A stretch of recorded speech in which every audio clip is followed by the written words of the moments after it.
வணக்கம். ஆகாஷவாணி திருச்சிராப்பள்ளி. மாநில செய்திகள் வாசிப்பவர் பானுமதி ஸ்ரீனிவாசன். தலைப்புச் செய்திகள்.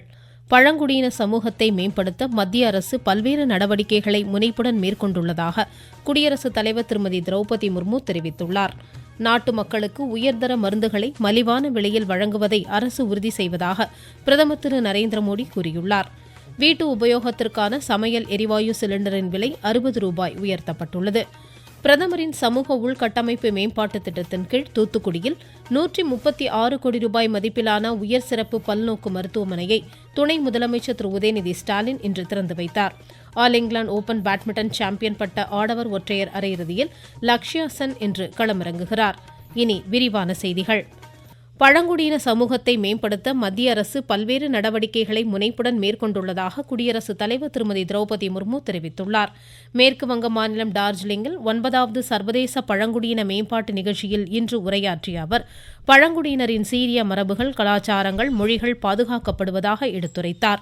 2023ஆம் ஆண்டு முதற்கொண்டே பல்வேறு மாநிலங்களில் பழங்குடியின அருங்காட்சியகங்கள் அமைக்கப்பட்டு அவர்களின் கலாச்சாரமும் மரபுகளும் வரலாற்று பெருமைகளும் பேணி பாதுகாக்கப்படுவதாக குறிப்பிட்டார். நாட்டு மக்களுக்கு உயர்தர மருந்துகளை மலிவான விலையில் வழங்குவதை அரசு உறுதி செய்வதாக பிரதமர் திரு நரேந்திர மோடி தெரிவித்துள்ளார். மக்கள் மருந்தக தினம் இன்று கொண்டாடப்படுவதை ஒட்டி அவர் வெளியிட்ட செய்தியில், மத்திய அரசின் இந்த சீரிய திட்ட முன்னெடுப்பால் ஏராளமான குடும்பங்கள் செலவினங்களை தவிர்த்து முறையான சிகிச்சை முறைகளை பெறுவதாக சுட்டிக்காட்டினார். இந்த திட்டத்தினால் ஆக்கப்பூர்வமாக பயனடைந்தவர்களை பிரதமர் வாழ்த்தினார். இந்நாளை ஒட்டி மத்திய சுகாதார குடும்ப நலத்துறை அமைச்சர் திரு ஜே.பி. நட்டா மக்கள் மருந்தக நிறுவனத்தின் உரிமையாளர்களுக்கு விருதுகளை வழங்குவதோடு பயனாளிகளுடன் கலந்துரையாடுகிறார். இதனிடையே பிரதமர் 33,500 கோடி ரூபாய் மதிப்பிலான பல்வேறு வளர்ச்சி திட்ட பணிகளை புதுடில்லியில் நாளை தொடங்கி வைக்கிறார். டெல்லி மெட்ரோ புதிய வழித்தடங்கள், பொது குடியிருப்பு மேம்பாட்டு திட்டம், அரசு அலுவலர்கள் மற்றும் நிர்வாக பணிகளுக்கான உலக தரத்திலான உள்கட்டமைப்பு வசதிகளுடன் கூடிய கட்டிடங்கள் இதில் அடங்கும்.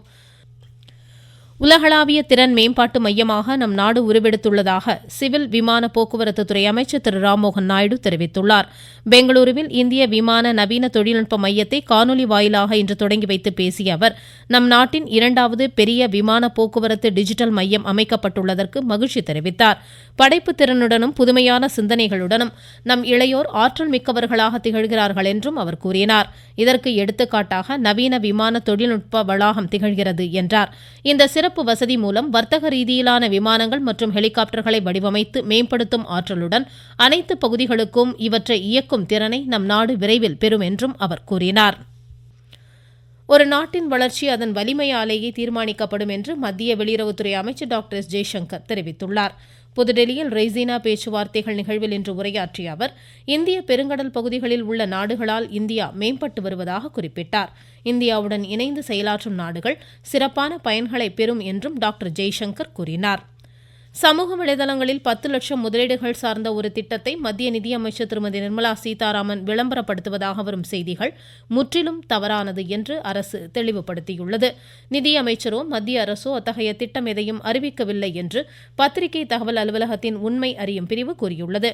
நாட்டு மக்கள் இத்தகைய செய்திகளை பகிரும் முன் அது சார்ந்த தகவல்களை முறையான அமைப்புகளுடன் உறுதிப்படுத்திக் கொள்ளுமாறும் அறிவுறுத்தியுள்ளது. வீட்டு உபயோகத்திற்கான சமையல் எரிவாயு சிலிண்டரின் விலை ரூபாய் 60 உயர்த்தப்படுவதாக இந்திய எண்ணெய் கழகங்கள் அறிவித்துள்ளன. இதன்படி சென்னையில் 14 கிலோ எடை கொண்ட சமையல் எரிவாயு சிலிண்டர் ஒன்றின் விலை இன்று முதல் 928 ரூபாயாக உயர்கிறது. இந்த விலை உயர்வு இன்று முதல் நடைமுறைக்கு வந்துள்ளது. நாடாளுமன்ற பட்ஜெட் கூட்டத்தொடரின் 2ஆம் கட்ட அமர்வு வரும் திங்கட்கிழமை தொடங்குகிறது. வரும் ஏப்ரல் 2ஆம் தேதி வரை நடைபெறும் இக்கூட்டத்தொடரில் துறை ரீதியான மானிய கோரிக்கைகள் மீதான விவாதங்களும் வாக்கெடுப்பும் இடம்பெறும். மேற்காசிய நிலவரம், அமெரிக்காவுடனான வர்த்தக ஒப்பந்தம் உள்ளிட்ட பல்வேறு விஷயங்கள் குறித்தும் இதில் விவாதிக்கப்படும் என தெரிகிறது. மேற்காசிய பாதுகாப்பு நிலவரத்தை கருத்தில் கொண்டு கத்தார் இந்திய துணை தூதரகத்தில் 24 மணி நேரமும் செயல்படும் அவசர கால கட்டுப்பாட்டு மையத்தை அங்குள்ள இந்தியர்கள் தொடர்பு கொள்ளலாம் என மத்திய அரசு அறிவித்துள்ளது. தற்போதைய சூழலில் மேற்காசியாவில் வாழும் இந்திய சமூகத்தினருக்கு தேவையான உதவிகளை வழங்க இந்நடவடிக்கை. சர்வதேச மகளிர் தினம் நாளை கொண்டாடப்படுவதை ஒட்டி 2வது ஆரோக்கிய இந்தியா கொண்டாட்டங்கள் புதுடில்லியில் நாளை நடைபெறுகின்றன. ஆரோக்கியமான மகளிர் ஆரோக்கியமான இந்தியா தொடர்பான பல்வேறு நிகழ்ச்சிகள் இதில் இடம்பெறுகின்றன. மத்திய மகளிர் குழந்தைகள் நல மேம்பாட்டு அமைச்சகம் சார்பில் புதுடெல்லி இந்தியா கேட் பகுதியிலிருந்து கர்த்தவ்ய பாதை வரையில் மகளிர் நடைப்பயணம் நடைபெறுகிறது. மகளிர் பாதுகாப்பு ஆளுமையை உறுதி செய்யும் மத்திய அரசின் முன்னெடுப்புகளை வலியுறுத்தும் வகையில் நடைபெறும் இந்நிகழ்ச்சியில் ராணுவம், காவல் உள்ளிட்ட பல்வேறு துறைகளைச் சேர்ந்த 1000க்கும் மேற்பட்ட மகளிர் பங்கேற்கின்றனர். கள்ளக்குறிச்சியில் தேசிய மகளிர் தினத்தை முன்னிட்டு மினி மாரத்தான் ஓட்டம் இன்று நடைபெற்றது. தமிழகத்தில் இன்னும் 4 ஆண்டுகளில் ஏழை எளிய மக்களுக்கு 8 லட்சம் கான்கிரீட் வீடுகள் கட்ட இலக்கு நிர்ணயிக்கப்பட்டுள்ளதாக அரசு அறிவித்துள்ளது. இதன் ஒரு பகுதியாக கடந்த 5 ஆண்டுகளில் 19,700 கோடி ரூபாய் மதிப்பில் 20 லட்சத்திற்கும் மேற்பட்ட வீடுகள் ஏழை எளிய மக்களுக்கு வழங்கப்பட்டதாக சென்னையில் இன்று வெளியான அரசின் செய்திக்குறிப்பு தெரிவிக்கின்றது. நீங்கள் கேட்டுக்கொண்டிருப்பது ஆகாஷவாணியின் மாநில செய்தி அறிக்கை.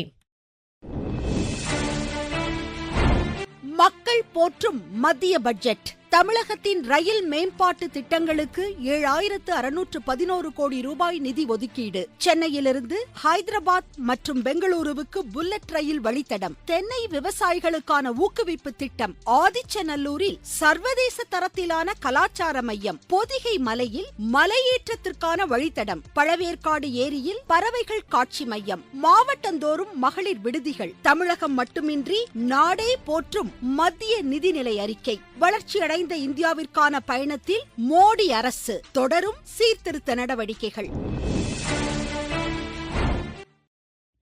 தூத்துக்குடி அரசு உயர் சிறப்பு பல்நோக்கு மருத்துவமனையை துணை முதலமைச்சர் திரு உதயநிதி ஸ்டாலின் இன்று திறந்து வைத்தார். பிரதமரின் சமூக உள்கட்டமைப்பு மேம்பாட்டு திட்டத்தின் கீழ் 136 கோடி ரூபாய் மதிப்பில் அமைக்கப்பட்டுள்ள இந்த மருத்துவமனையில் அவசர சிகிச்சை, மகப்பேறு, பச்சிளம் குழந்தைகள் சிகிச்சை பிரிவு, அறுவை சிகிச்சை அரங்கங்கள் உள்ளிட்ட அனைத்து நவீன வசதிகளும் ஏற்படுத்தப்பட்டுள்ளதாக எமது செய்தியாளர் தெரிவிக்கிறார். தூத்துக்குடியில் மத்திய அரசின் பிரதம மந்திரி ஜன் விகாஸ் காரிய கிராம் திட்டத்தின் மூலமாக 136 கோடி ரூபாய் மதிப்பில் அமைக்கப்பட்டுள்ள அரசு உயர் சிறப்பு பல்நோக்கு மருத்துவமனையை தமிழ்நாடு துணை முதலமைச்சர் உதயநிதி ஸ்டாலின் திறந்து வைத்தார். அவசர சிகிச்சை, பிரசவ கால பெண் கவனிப்பு அறை, மகப்பேறு சிகிச்சை பிரிவு, பச்சிளம் குழந்தைகள் தீவிர சிகிச்சை பிரிவு, மகளிர் நோய் அறுவை சிகிச்சை பிரிவு, எக்ஸ்ரே வசதி போன்றவை அமைந்துள்ளன. ஆகாசவாணி செய்திகளுக்காக தூத்துக்குடி மாவட்ட செய்தியாளர் ஏ. லட்சுமணன். பின்னர் செய்தியாளரிடம் பேசிய திரு உதயநிதி ஸ்டாலின், திருச்சியில் திமுக தலைவரும் முதலமைச்சருமான திரு மு.க. ஸ்டாலின் தலைமையில் நாளை மறுநாள் கட்சியின் மாநில மாநாடு நடைபெறும் என்றார். அதனைத் தொடர்ந்து தேர்தல் அறிக்கை விரைவில் வெளியிடப்படும் என்றும் கூறினார். வேலூர் மாவட்டத்தில் குடிநீர் மற்றும் விவசாய பணிகளுக்கு தண்ணீர் பற்றாக்குறை ஏற்படாத வகையில் பல்வேறு பணிகள் மேற்கொள்ளப்பட்டுள்ளதாக மாநில நீர்வளத்துறை அமைச்சர் திரு துரைமுருகன் தெரிவித்துள்ளார். அம்முண்டி அருகே பாலாற்றின் குறுக்கே 69 கோடி ரூபாய் மதிப்பிலான தடுப்பணைகளுக்கு இன்று அடிக்கல் நாட்டி பேசிய அவர், அரசின் முனைப்பு நடவடிக்கைகளால் விவசாயிகளுக்கு போதிய அளவு தண்ணீர் கிடைக்க வகை செய்யப்பட்டுள்ளதாக கூறினார். தேசிய தொழிலாளர் பாதுகாப்பு வாரத்தை ஒட்டி பாதுகாப்பான பயணம், பாதுகாக்கப்படும் உயிர்கள் குறித்த விழிப்புணர்வு பேரணி பெரம்பலூரில் இன்று நடைபெற்றது. இதுகுறித்து எமது செய்தியாளர். ஒவ்வொரு ஆண்டும் மார்ச் 4ஆம் தேதி முதல் மார்ச் 10ஆம் தேதி வரை தேசிய தொழிலாளர் பாதுகாப்பு வாரம் கடைபிடிக்கப்படுகிறது. பாதுகாப்பான பயணம், பாதுகாக்கப்படும் உயிர்கள், சாலை பாதுகாப்பு குறித்து பொதுமக்களிடையே விழிப்புணர்வு ஏற்படுத்தும் வகையில் விழிப்புணர்வு பேரணி மாவட்ட ஆட்சியர் நா. மெருநாளினி மற்றும் அஸ்வின்ஸ் குழும தலைவர் டாக்டர் கணேசன் ஆகியோர் கொடியசைத்து விழிப்புணர்வு பேரணி தொடங்கி வைத்தனர். தலைக்கவசம் அணிதல், சீட் பெல்ட் பயன்படுத்தல் மற்றும் சாலை பாதுகாப்பு குறித்து விழிப்புணர்வு வாசகங்கள் அடங்கிய பதாகைகளை ஏந்தி சென்று விழிப்புணர்வு ஏற்படுத்தினர். பெரம்பலூரிலிருந்து எம். செல்வராஜ். கடலூர் மாவட்டத்தில் 2 முதல் 5 வயதிற்குட்பட்ட குழந்தைகளுக்கு முன்பருவ கல்வி திட்டம் அனைத்து அங்கன்வாடி மையங்களுக்கும் விரிவுபடுத்தப்படும் என்று ஆட்சித்தலைவர் திரு சி. பி. ஆதித்யா தெரிவித்துள்ளார். குழந்தைகளின் பெற்றோர்கள் மற்றும் அங்கன்வாடி மைய பணியாளர்களுடன் இன்று நடைபெற்ற கலந்தாய்வு கூட்டத்தில் உரையாற்றிய அவர், இத்திட்டத்தின் கீழ் முதன்மை மாவட்டமாக கடலூர் உருவெடுக்க அனைவரும் ஒருங்கிணைந்து செயலாற்றுமாறு கேட்டுக்கொண்டார். நாமக்கல் மாவட்டத்தைச் சேர்ந்த தகுதியுடைய கலைஞர்கள் அரசின் கலை விருதுகள் பெற வரும் 15ஆம் தேதிக்குள் விண்ணப்பிக்குமாறு ஆட்சித்தலைவர் திருமதி துர்காமூர்த்தி கூறியுள்ளார். சிவகங்கை மாவட்டத்தில் பத்திரப்பதிவுத் துறையின் சேவைகளை பொதுமக்கள் இணைய வழியில் பெற்று பயனடையுமாறு ஆட்சித்தலைவர் திருமதி பொற்கொடி கூறியுள்ளார். பர்மிங்ஹாமில் நடைபெறும் all England open badminton champion பட்ட ஆடவர் ஒற்றையர் அரையிறுதியில் இன்று இந்தியாவின் லக்ஷ்யா சென் கனடாவின் விக்டர் லாயை எதிர்கொள்கிறார். ஐசிசி உலகக்கோப்பை டுவெண்டி கிரிக்கெட் போட்டியின் இறுதி ஆட்டத்தில் இந்தியா நாளை நியூசிலாந்தை எதிர்கொள்கிறது. உலகின் மிகப்பெரிய கிரிக்கெட் மைதானமான அகமதாபாத் நரேந்திர மோடி மைதானத்தில் 1 லட்சம் பார்வையாளர்கள் இந்த இறுதிப் போட்டியை காண்பதற்கான விரிவான ஏற்பாடுகள் செய்யப்பட்டுள்ளன. மீண்டும் தலைப்புச் செய்திகள். பழங்குடியின சமூகத்தை மேம்படுத்த மத்திய அரசு பல்வேறு நடவடிக்கைகளை முனைப்புடன் மேற்கொண்டுள்ளதாக குடியரசுத் தலைவர் திருமதி திரௌபதி முர்மு தெரிவித்துள்ளார். நாட்டு மக்களுக்கு உயர்தர மருந்துகளை மலிவான விலையில் வழங்குவதை அரசு உறுதி செய்வதாக பிரதமர் திரு நரேந்திர மோடி கூறியுள்ளார். வீட்டு உபயோகத்திற்கான சமையல் எரிவாயு சிலிண்டரின் விலை 60 ரூபாய் உயர்த்தப்பட்டுள்ளது. பிரதமரின் சமூக உள்கட்டமைப்பு மேம்பாட்டு திட்டத்தின் கீழ் தூத்துக்குடியில் 136 கோடி ரூபாய் மதிப்பிலான உயர் சிறப்பு பல்நோக்கு மருத்துவமனையை துணை முதலமைச்சர் திரு உதயநிதி ஸ்டாலின் இன்று திறந்து வைத்தார். All England open badminton champion பட்ட ஆடவர் ஒற்றையர் அரையிறுதியில் லக்ஷ்யா சென் இன்று களமிறங்குகிறார். இத்துடன் இந்த செய்தியறிக்கை முடிவடைந்தது.